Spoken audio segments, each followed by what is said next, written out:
Hey,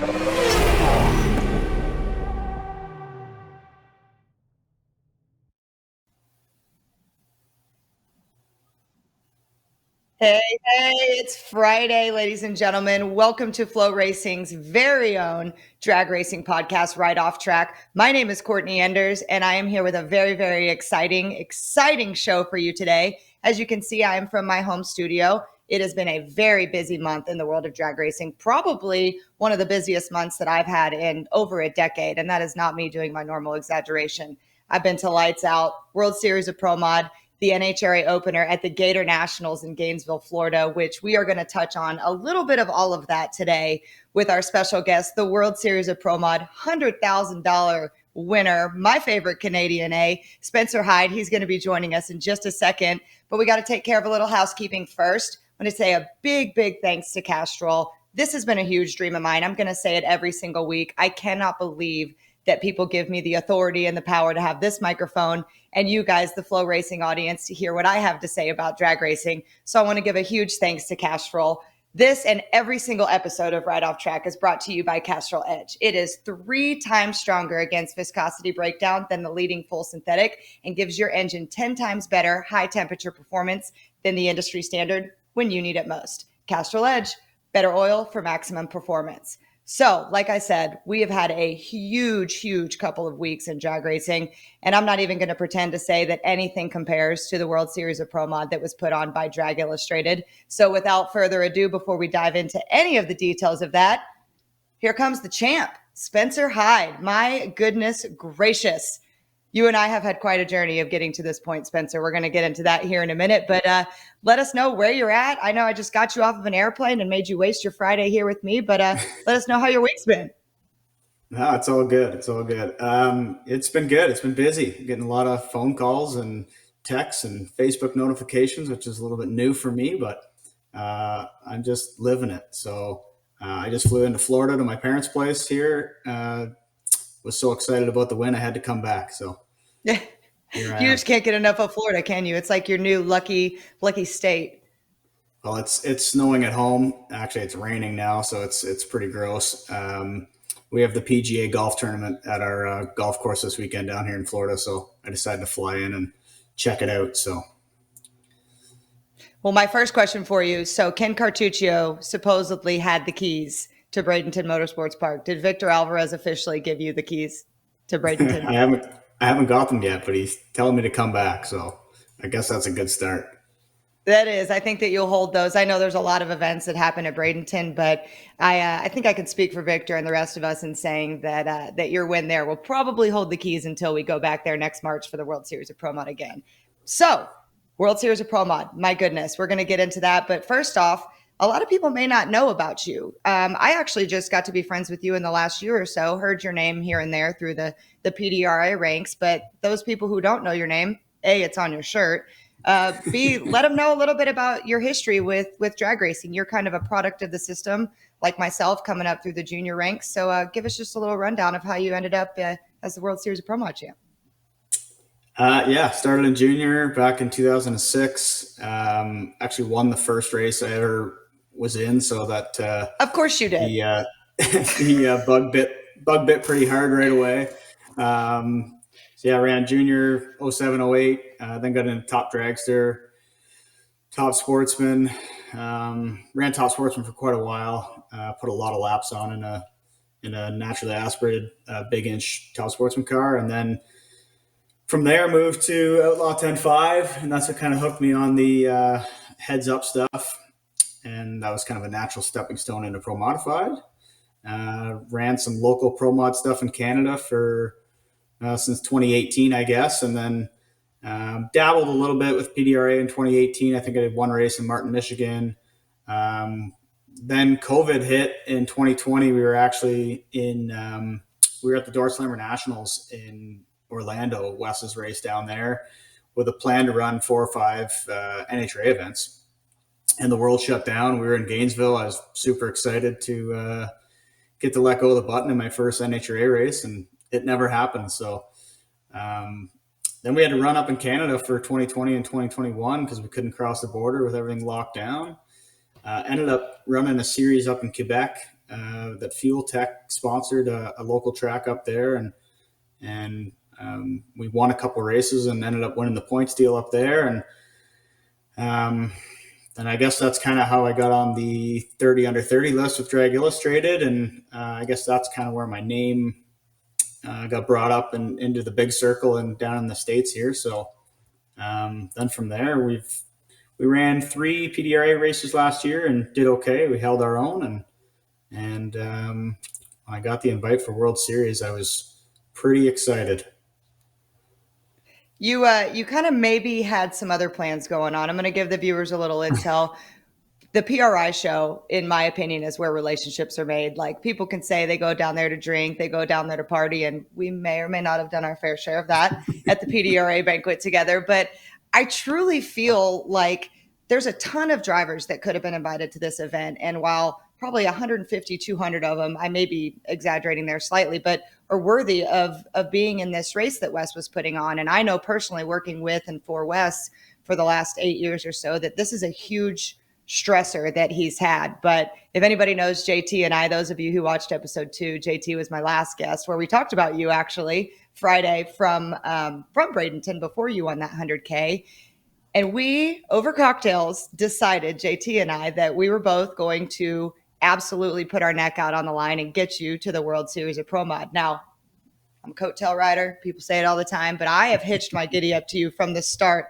Oh, dang it, I was going to bring it. I've never bet on drag racing in my life, and I bet on you on Friday morning, and I won $20. The guy who I bet totally forgot, came, found me on the starting line, and gave me that $20, and I was going to wave it here in your face. I've been saving it. But the reason that I bring that up is that talking to you and seeing you at PDRA and seeing your passion and what you were doing for the sport, it was a no-brainer in JT and I's opinion. And while JT and I's opinion may not matter too much to Wes, I think that we got through to it. And I want to talk a little bit about leading up to the World Series of Pro Mod, kind of on a personal level. I don't know how you were with talking to JT, but every time an invite came out, I get a text from Spencer Hyde. What the heck? Am I really going to be in it? What's the deal? You kind of had a plan to maybe run Top Fuel, which is a far cry from the door car world, at the Gator Nationals before that. So give us a little insight to where your head was at, balancing licensing in the Top Fuel car and kind of waiting on this elusive invite to the biggest, richest, whatever my shirt says, Pro Mod race in the history of the known universe. Yeah, it was a little stressful. Every invite that came out, like you said, it wasn't my name, and not that I was disappointed, but I guess in a sense I was. I was really looking forward to this deal, and I knew we had a car that could compete very well down there. So I was, just hoping that, especially making those connections at PRI with you and JT, that you guys could pull some strings and get me in, and obviously it did. But leading up to that, before I knew I was in, I had been in the licensing process with the Paytons in the Top Fuel car. I made a run in Toronto, and so this was always kind of on the schedule to come down before the Gators and finish my license, and we got guests. That's all good. Anyways, you had to finish my license before the Gators and possibly run the Gators. And then when it's kind of early January and I hadn't heard from Wes yet, and I had been talking to Todd Payton, and I literally called him on Thursday morning. It was like 11 o'clock, and said, "Hey, I'm good to go for my license, and I'm gonna, commit to the Gators here. Let's go do this." And you text me an hour later and said, "Hey, I think you're going to get in." And I'm like, "What?" I need to know. So anyways, I'm like, I'm not sure what's going on. And you're like, "Okay, I'll talk to Wes and he'll let you know." And that was the longest day of my life. That was Thursday at lunchtime, and Wes called me Friday at lunchtime with the invite. So I was checking my phone. I don't think I let my phone out of my hand for that 24-hour period. But anyways, it was exciting. We got in, and then I had to call Todd Payton and say, "Hey, listen, don't mean to screw things up for you, but I just got invited to World Series of Pro Mod, and this is a pretty big deal to me, and I'm going to have to pass on the Gators and go to World Series. I can't do both. He said, no problem. I got a few other guys that want to drive the car at the Gators. We'll get you in the car whenever it works for you. So anyways, all worked out. That we weren't ready to go either. Like the car was apart. I had no engine parts. So that was a bit of a scramble getting everything together, but the boys kind of kicked it into gear, and some parts guys helped us out and got some stuff shipped to us right away, and we were able to make it, which was great. Why a lot of people would think Top Fuel is the pinnacle. Like I'm a door car girl. I think Top Fuel is cool. Would I ever get in one? Absolutely hell not. Those things are crazy. But people think that that's the pinnacle. People ask Erica all the time, when is Erica going to move up to Top Fuel? And I don't really see it that way, but I see why a lot of the industry does. So when you have those two options on your table, you've got Top Fuel at the Gator Nationals, which is one of the most prestigious races, and as you saw, sold out crowd, like crazy cool action. What was it about the World Series of Pro Mod, and why was it so easy for you to make that call? Because I've worked so hard at our Pro Mod program over the last 5 years. I run with a volunteer crew, or mostly volunteer crew, and we do this as a hobby. This isn't our job. We all have full-time jobs, and we spend a lot of nights and weekends and after hours working on the car and honing this program to where we can go run with the best in the world. So we're pretty proud of that. So when I got invited to World Series of Pro Mod, I just said, this is what I want to do. I want to go showcase that we can do this. And I guess we did a pretty good job of it. What was your family and team support? You just mentioned it's volunteer, and I know your family supports you in whatever you want to do, but when you kind of made that 180 and said, oh, just kidding, we're not going to the Gators, we're going to the World Series, what was their response? They knew that, if I got the call for World Series, that's where I'd be going. I had been talking about World Series of Pro Mod since it came out, when Wes announced it, whatever it was, 6 months ago or 5 months ago, whatever it was. So they knew if I got the call for that I'd be switching gears. So I don't think anybody was shocked, but like you said, the Gators is a prestigious race too. And it's the first race of the year in 2023. And it's always had a really good attendance by the fans. And I've gone to that race almost every year since 2009. So, I mean, it's a staple on our calendar that we go to that event. So to go and run there in Top Fuel, like you said, the pinnacle of the sport, would have been pretty awesome. But I just felt like, World Series of Pro Mod means that much more to me. And I'm glad we made that choice.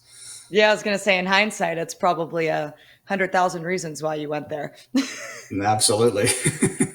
So you're not like a lot of these guys. A lot of the Pro Mod guys who run in the States are East Coast or Southeastern, kind of that area. You had one hell of a drive to get down there, 24 hours of some sort. I think you told me 24 hours. Talk about your journey there. Was it pretty seamless? Were you excited? Were you just wanting to qualify? What were your goals and thoughts driving there? Yeah, I mean, first of all, I had to put the car together. So I left home without a complete race car in the trailer, which is not something we typically do. But because of the short time restraints here, I shipped all my parts to Justin Bond's shop in Georgia. He was kind enough to let me stop there on the way down, and Mark Savage and I put the car together and built the engines at the shop there instead of in Canada. Just logistically, it made sense. And it's right on my way down on I-75 to Florida. So I left like Friday or Saturday morning at 5 in the morning and by myself, and drove down to Justin's and got there Saturday night. And Mark and I worked all day Sunday to put the car and the engines together. And then I headed down to Gainesville to finish my fuel license with Peyton's. After that, continued down to Bradenton, dropped everything off. And when I got to Bradenton on Thursday before the race, the whole racetrack was a disaster. They had bulldozers and dump trucks, and I was like, what is going on? And Wade Rich said, he goes, oh, they oversold the asphalt spots. We got to put a bunch more asphalt in. And I'm like, oh, nothing like leaving it till the last minute, guys. But they worked like crazy. I got to admit, it was, when I was there on Thursday, I did not think it was going to be done for Sunday when we got there, but it was. So hats off to that crew that worked, from what I understand, from Wednesday to Saturday nonstop, right through the night, 3 nights in a row, which is pretty cool. So, um, anyways, we get there Sunday, and there's so many teams there already. I was shocked. I think Monday there was 25 or 30 pro mod teams testing, which is insane. So, um, just exciting. We had a long drive to think about what was going to happen, and my goal was to qualify. I knew it was 61 of the toughest pro mod teams in the world, and um, as long as we qualified, I did what we went there to do. So um, that was kind of my goal going into it, and I guess I overshot a little bit. Slightly. Well, we before we get into the actual win, we're doing this massive build up to watch this awesome video. You mentioned it yourself, getting there and just qualifying. Like, dude, you barely got that done. I feel like that qualifying session on Saturday night, I've seen, gosh, thousands of qualifying sessions in my career. And that qualifying session on Saturday night was one of the most bad A things I've ever seen. Like, I don't know exactly where you were sitting going into that session, but it was nowhere near the bump. You were mid pack somewhere. And to end Yeah, I think we that were session 21st. in the number 32 spot, like, you had to have felt going into that session, there's going to be a lot of moving around. But I mean, I never thought, you being my pick, that I put a massive $20 on, game changing here. I didn't think that you were going to come close to the bump. And by the time that session was over and they put it up on Facebook, I'm like, holy crap, like, this fool barely got in. And then I'm going to jump forward just a little bit, but the odds of winning this race from the number 32 spot coming from the chip draw, do you feel like the chip draw had something to do with that, or was this kind of your race and the momentum was there regardless? I like the chip draw thing, and maybe that's because I was on the 32nd spot, but it didn't matter because everybody in the 32 cars, as you could see, could have won the race. I mean, everybody had a fast car. It was 5.5 hundredths of a second from 1 to 32. So I mean, that's every race is pretty much one on the starting line, and so I knew as long as we got in that we'd have a shot. And I'll first one to admit it. I got lucky first round. Tommy Gray red lit. I think he went 371, which was the second lowest of the round. So if he didn't red light, he would have won pretty much every single matchup of that round of 32. So thanks to him, we got away with one there, and then just started picking away at it after that. So yeah, thinking back, it's crazy to think that we went from 32 to 1, but it could have happened to anybody. Kenny Lang was on the 31st spot and he went to the semifinals. So, I mean, it was anybody's game, and we just, it was just our day, and it was, it felt good. After the third round, we put out Marcus Burt. I had a good feeling. I just thought, That was nasty. I think things are going our way. And that was the round I was the most worried about. Marcus is an absolutely amazing driver, and he's usually a killer on the tree, hence his nickname, the Axeman. So he missed a bit, and I caught a good one, and we got around him. So it was pretty awesome.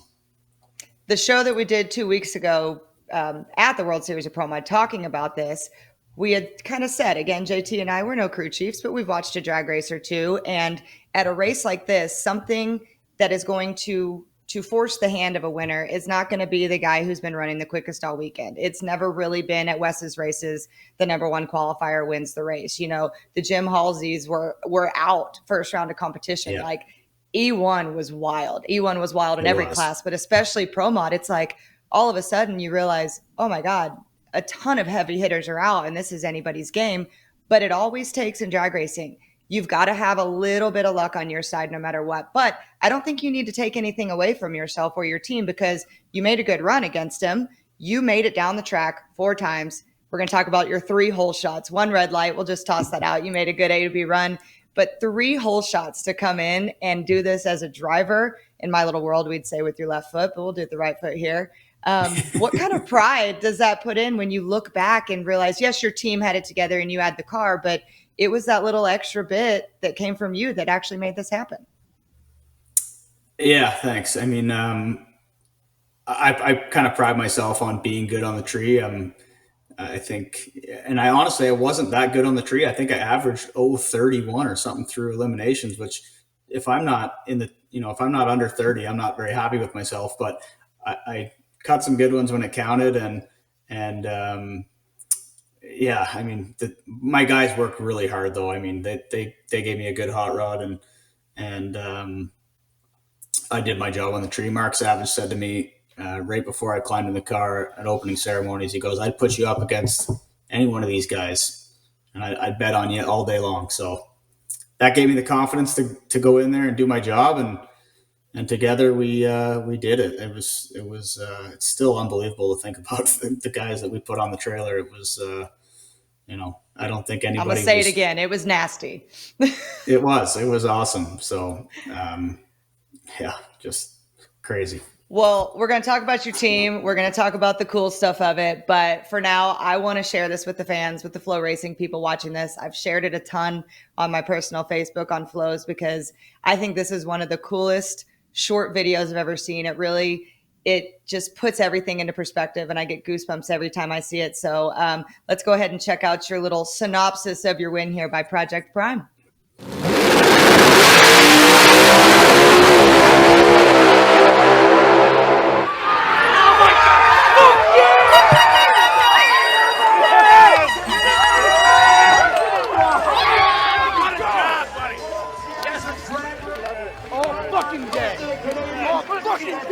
Like I said, everybody around me, it's so amazing.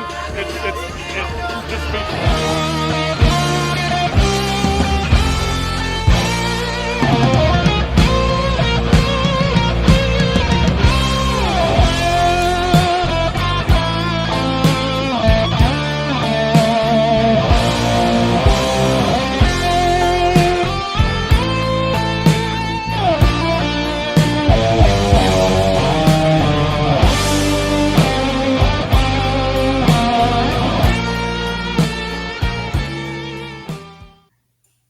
Come on. Like, That's that an is the awesome coolest video. thing ever. What? The first time you watched that, like, and I'm going to be cheesy here. What was going through your mind? Did you get goosebumps? Like, I want you to be full cheese ball here. What was it like watching that for the first time? Because I geeked out and I didn't even win. I don't know. Like, honestly, that night's a bit of a blur, and not from the alcohol, just being overwhelmed. That video was out, like, it felt like an hour after we ran. I was with Wes in the motorhome, and I'm like, dude, how is this? Who did this? Why is this out already? Like, that's amazing.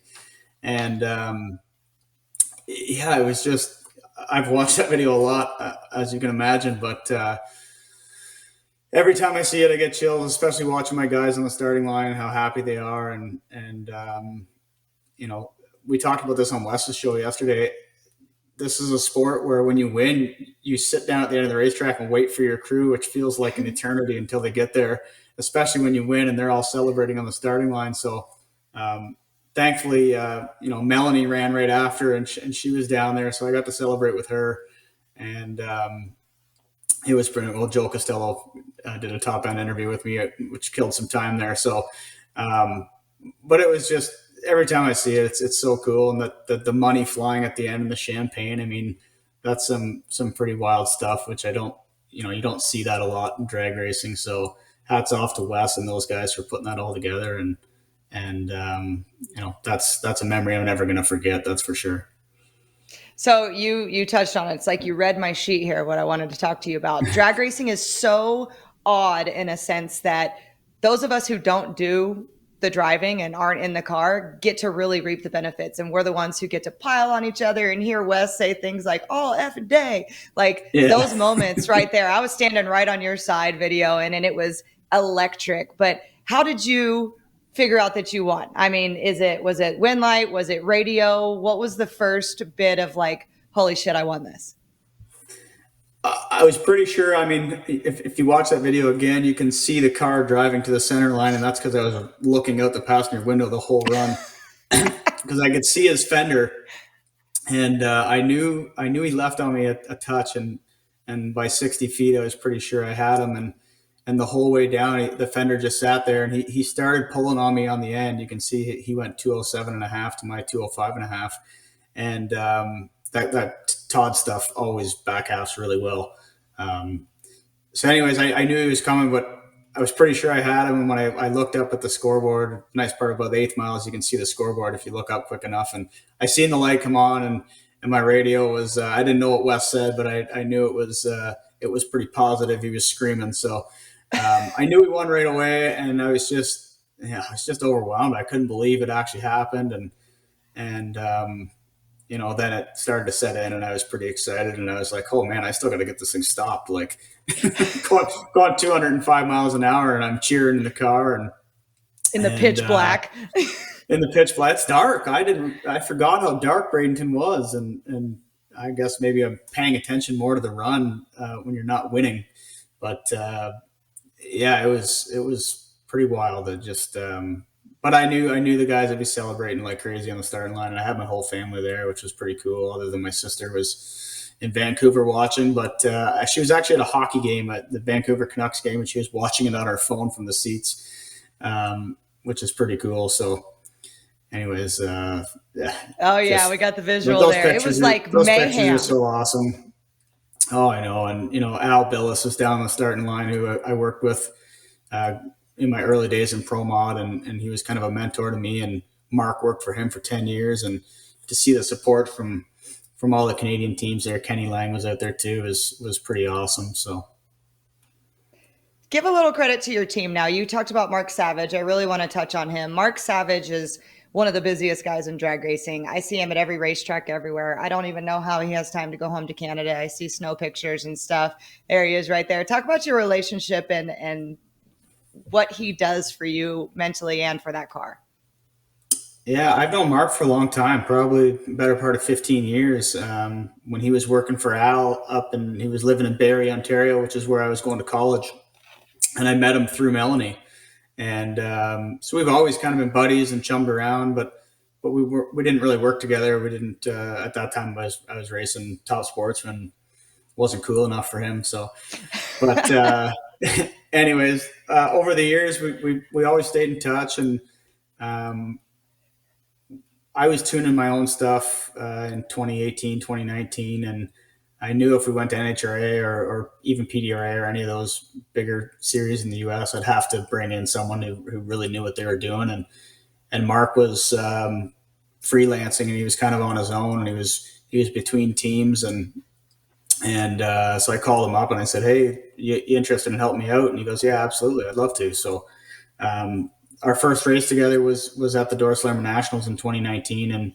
And we sucked. We had a brand new combination. We had a 4.9 Noonan. Mark had never ran one. And we blew one up early, and no fault of Mark's. It was some bad rod bolts. But anyways, so then we got sent home to Canada. So we were stuck there, and he couldn't travel because everything was locked down. So we just went and tested a bunch with our stuff, and we became really close, and we started running pretty good. So we just bonded, and being both in our early 30s, and Mark's 33 years old with 20 years of drag racing experience, which not a lot of guys can say. So we just gel well, and I give him the reins to let him do what he wants, and I have the confidence in him, but he always bounces stuff off me. He always tells me what he's going to do. He's not one of these guys that likes to hide everything. And, and he's not afraid to work on the car, which is great. There's some tuners out there that, just want to be on the laptop. Mark's not afraid to get his hands dirty and do what he's got to do, which helps with a volunteer team. So anyways, he did a great job this weekend. We struggled all through qualifying, and he was pretty upset with how we ran in qualifying. And I'm like, dude, we got in. It's okay. And he's like, yeah, but our car is slow. And I'm like, I know, but we'll figure it out. We'll fix it. And we finally figured out what it was. And after E1, and that's when, we got our hot rod back, and it really started doing what we told it to do. So, and he picked it up every single round. And then going into the finals against Kurt, I told him, I said, we're going to have to, go quicker than we've probably ever gone before. We had gone 65 like 5 times, never any quicker. And he said, I got it. He said, it's going to go. He goes, how fast do you want to go? I think I can go 62, 63 out there. I said, oof, let's maybe go 64. And he goes, okay, done. It'll go low 64. And that's what it did. It went 64.3. So anyways, but Mark's not my only guy. I mean, he's my tuner, but I've got a bunch of good guys. And Wes Goddard is a top sportsman racer from back in Canada. This guy is like the closest thing to race car Jesus that you'll ever meet. He built his own car from scratch. Like, I mean, bent the pipe, welded it, built the engine, built the rear end housing. Like, he built everything on this thing, and it's a little twin turbo 58 Nash that it runs on a 10-inch tire that goes 225 miles an hour. It's pretty cool. Jeez. But so he's awesome. He's just an unbelievable fabricator and a really nice guy. He's helped me since 2015, 2016. He's kind of my go-to guy for everything. But and then I've got two really good high school buddies, Rod Brubaker and Greg Patterson, that were there, and they just come for fun. They love it. It's, they're not sports guys. They consider this their sport. This is our team. So, they spend a lot of hours in my shop after work and on weekends, and we get our work done and we drink a few beers. So it's good. And then my uncle Ron, who unfortunately didn't make it, he came to me in early January and he said, hey, are we going to get into this race? And I go, it's not looking good. Like, it's like the second week of January, and I hadn't heard anything. And he goes, okay, well, some friends are booking a trip and it's that weekend. And he's like, I don't want to book it if we're going to get in. And I'm like, well, I don't want to tell you not to book this trip. If we don't get in, I'll feel like a bit of a jackass. And so anyways, he books a trip, and about 4 days later, you text me, and so I had to break the news to him that we were probably going to get in. And then Wes called, and so he was pretty bummed out. And I think he was even more bummed out when we won, and he was in Jamaica watching on his phone from the pool. But anyways, he's been with me right since day one. Always straps me in, always backs me up, just gives me an extra level of comfort when I get in the car. So not having him there kind of sucked, but you know what?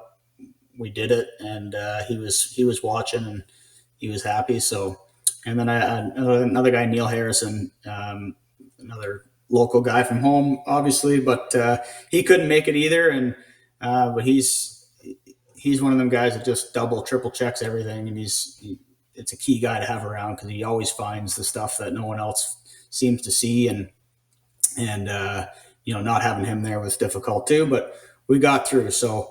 And my cousin Quinn, who's 15 and just everything drag racing right now, I took him out of school for a week and a half. He was the happiest kid in the world. And, then we went down there and won that. So he's learning lots too, and he's becoming a good help. So, that's my guys. So, and Bob Sackrider, he's 81 years old. He's still packing my parachutes. So. That's a pretty dang important job right there. You can't forget that one. He raced IHRA with Carl Spearing for 10 years, and he still loves coming to the racetrack and hanging out and eating everybody's food. So it's he's a lot of fun to have around. Lots of old stories. Man, that is so cool. I keep always going back to my story, but that's what I know. And the reason that I love drag racing so much, and the reason that I keep going back and have committed my entire life to this, is because the family, not only your blood family that you bring out to do this, but the family that you create in the team, and to get to experience something like this with those people is incredible. And on that note, I want to get into some Melanie stuff. So a lot of people may not know, I didn't know until you were asking in the winner's circle, like, we got to get a picture with Melanie. And she was in my ear saying the same thing on the other side. I didn't realize that you guys had kind of had a history of racing together, and she ended up winning the last chance race, which I think was a really cool deal. Going into it, we had no idea that was going to happen. We had 60 some odd cars, and she just didn't make the run. It was really unfortunate that she didn't get in the show. I felt like this race was made for her. Ended up winning the 10 grand second chance race, with you winning the 100 grand. Talk a little bit about y'all's history and how cool that was. Yeah, well, lots of people don't know Melanie is Canadian, and she's resides in Buffalo now with John. But I grew up with Melanie at the racetrack. So when I was 14 and started in junior dragster, she had just she had just graduated to a top dragster. So she was a little older than me, but we became good pals. And we just, I went to school and she lived up there. And so she used to drag me out to the bars before I was of age and sneak me in the back and that's my girl. Me a little bit, as she likes to say. So, we've known each other forever. And now that we're running the PDRA, it's great to race with them again, because we didn't race together for quite a long time. And we always joked that, it sucks that we don't get to see each other anymore that much. But we ran a bunch of PDRA stuff last year, so we got to hang out with those guys a lot more. And then this deal, I mean, if there were odds in Vegas, I got to think she had the best odds to win the race going into it. And they just missed it by one run. They had a couple shitty things happen, and broke a rod in Q2, and then Q3 I think the transmission line blew off, and then Q4 they just missed it by a little bit. They didn't have a lot of data, and I mean, you look what she did first round of the last chance race. She went 66, and then the final she went 64.3, the same as us. So that was the second fastest run of the weekend, her and I together. So they could have easily won this deal, and if she would have qualified, that meant I probably wouldn't have qualified. So selfishly, I'm a little happy that they had some unfortunate stuff happen, but it was great to be able to celebrate with her. And we've always kind of joked around about something like this happening, and to do it at the biggest race in the history was pretty special for us. So, congratulations to them for taking that 10K home too. So that was awesome. Yeah, she kept saying, we're just missing a couple zeros on our check. I'm like, yeah, that's unfortunate. You mentioned the PDRA. It was really cool. There was a lot of different series racers in this race, and I think that we're going to lean into it a lot more going forward with this race. But Team PDRA really came out proud. They had shirts, they had flags. I don't know if you saw pictures or videos, but Judy and Tommy themselves were standing behind you and in the other lane, waving these huge PDRA flags, and just so proud of the presence that their drivers had there. And what does that mean to have an entire series? I mean, you're no rookie, but you haven't run it for 10 years like a lot of these guys that have. What does that mean to have them literally stand behind you and be so proud? Oh, it's unbelievable. I mean, Tommy and Judy are two of the nicest people you'll ever meet. And Tyler Crossnow's a great guy, and I became a lot closer with him over the last few months. And they're all about the racers, and I think it's because they're racers themselves. And they, like you said, they had T-shirts and stickers and everything, and they had a lunch for us on Friday. They invited all the teams. They had it catered, and well, I don't even know if it was catered. Tommy and Judy were up there serving the racers the food, which is pretty awesome. Just makes you feel like part of the team. And like you said, I haven't ran that series for 10 years. I've really last year was the first year I ran it consistently, and they've treated me like gold right from day one, which is great. Always got a great parking spot when I go, and hey, that's important for those of you who don't know drag racing. That will get it done, getting a good parking spot. And they're just always so welcoming, which is awesome, and honestly is a big part of why I'm choosing to run there this year. Run 6 events. They have everything figured out. They right from when you roll in the gate to when you roll out of the gate, you feel at home, and everybody's happy and professional, and looking forward to going there this year. And I don't think we can chase the championship, unless we get lucky and there's some rainouts, but I would never wish that on them. But I'm going to do 6 of the 8 races, and I think that'll be good enough to get us in the top 10, I hope. And maybe I'll be up on stage there in the banquet instead of sitting in the corner drinking with you. Oh, hey, I liked sitting in the corner drinking with you. We can still do it. We kept sneaking out a little bit, but before we get into the Q&A section, this show's not quite live yet. We're going to be moving live here soon, but we did have quite a bit of fan interaction with some questions for you. But before we do move on, let us know your plans for this year. I know you just said that you're going to run 6 in the PDRA. I feel like if you win 1 or 2, you may change your mind there at the beginning of the season, but we'll just see how that rolls. What else is on the plate for you? Any more Top Fuel? What are you thinking? So we're going to start off with the first 4 PDRA races. So it's Galot, Virginia, Norwalk, and Maryland. And then that takes us to the middle of June. Then I'm going to jump in the fuel car for a few match races with Todd Payton. They've got 2 cars, so I think we'll do. They're talking about doing one at Cayuga, which is Toronto Motorsports Park, July long weekend, our Canada Day weekend, it's your July 4th. Then July 22nd in New York at Empire.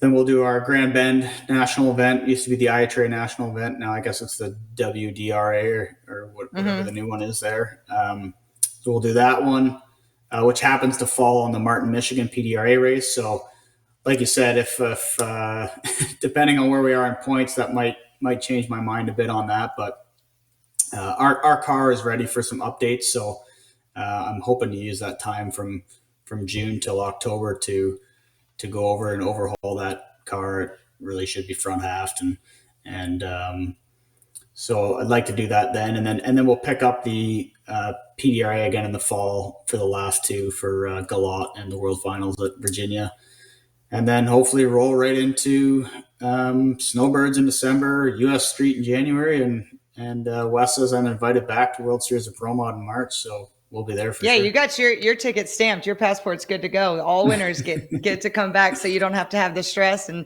I don't get to wait for those texts every time a new invite comes out from you. But we'll have to find a new reason to shoot the shit back and forth.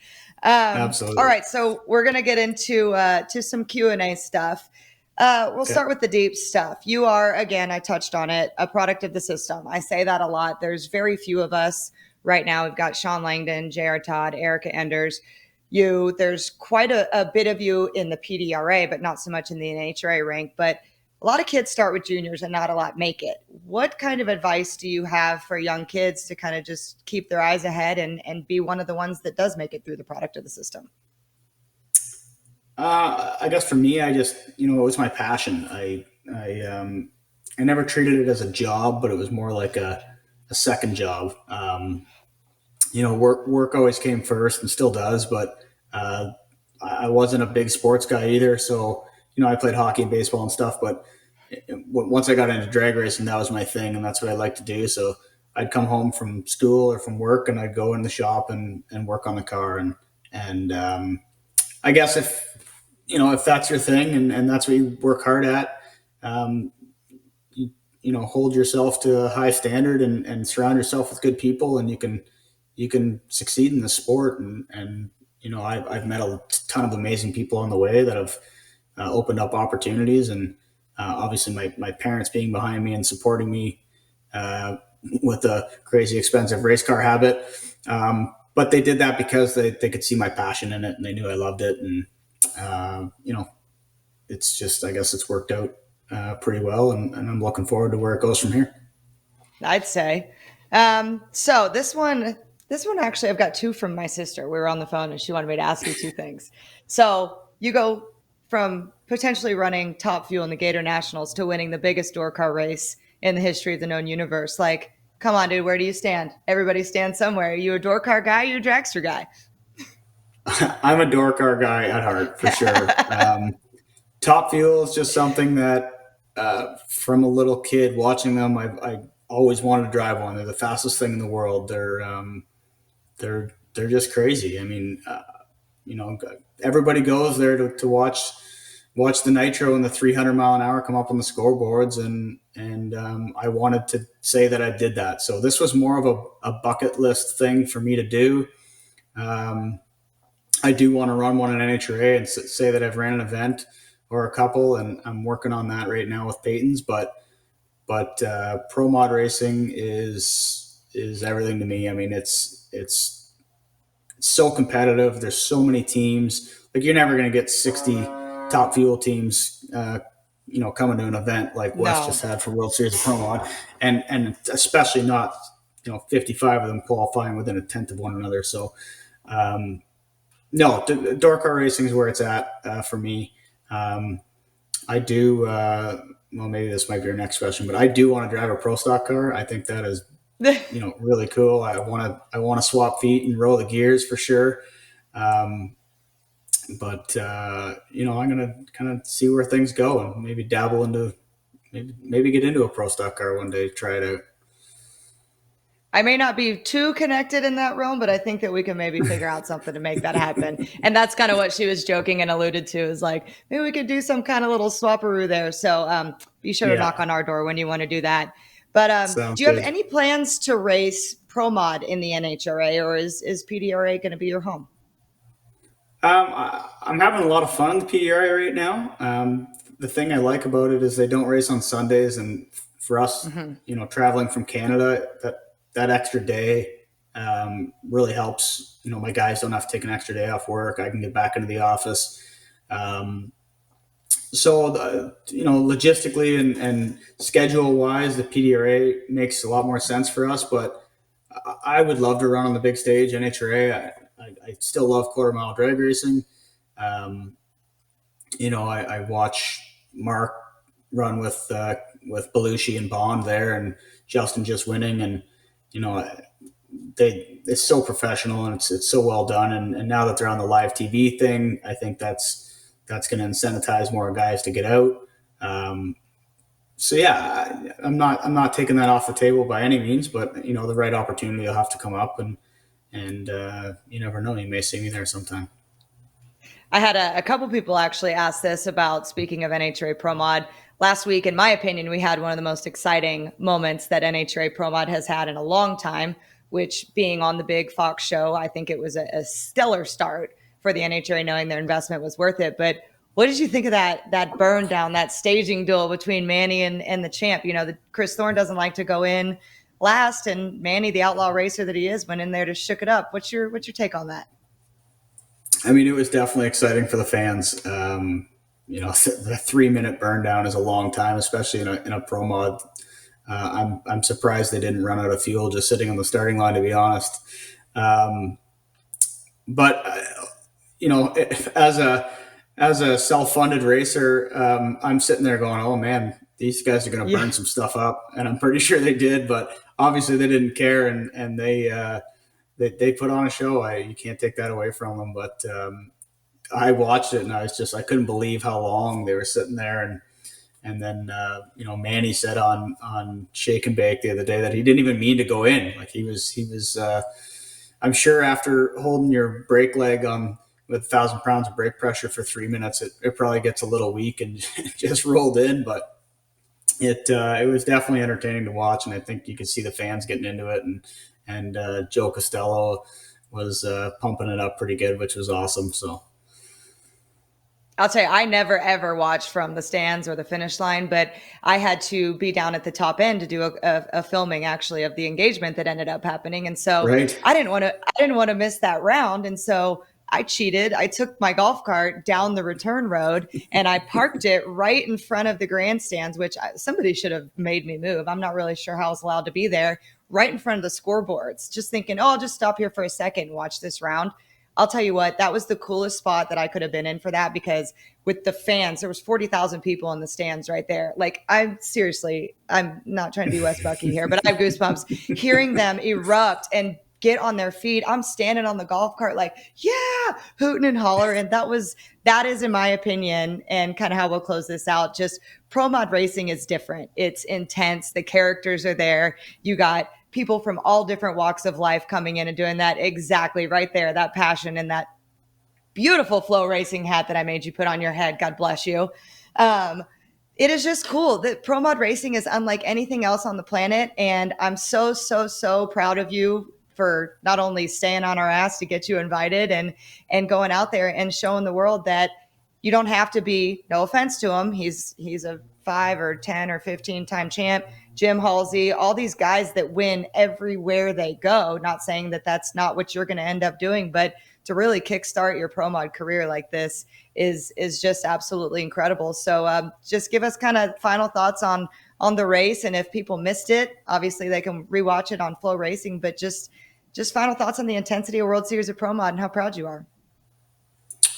Well, it was very intense. It was the biggest race I've ever been to or been a part of, right from the amount of fans that were there, but just the amount of people that were there with teams. Like, you get 60 pro mod teams and then a bunch of Mountain Motor Pro Stock teams, and like there was a lot of high caliber racers there, and a lot of the fans seemed to be like hardcore race fans. Like they weren't just people coming to watch an event. I mean, there were some of them there too, but it was intense. Like the questions that the fans would come up and ask, like they were very intrigued about your engine setup and stuff like that. Not just they weren't just there for autographs or whatever. Like they were hardcore race fans, which was pretty cool. I don't know if I'll ever top World Series of Pro Mod. I mean, that's I guess I peaked early, as Wes said on the show the other day. But I'm looking forward to going out, and I really want one of them 660 men from PDRA, and I really want a Wally someday. I got a little Wally, but it's not a real one. That's all I have too. All I have is a little Wally.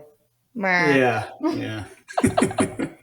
So the whole deal was just amazing, and I got to think that Wes and the team's just gonna build on it from here, and I think Victor was pretty happy with how everything worked out, and I think the two of them guys together can do something special down there. So I'm looking forward to going back. But in the meantime, I'm going to go try and win some PDRA races, and you never know, maybe you'll see me over at NHRA.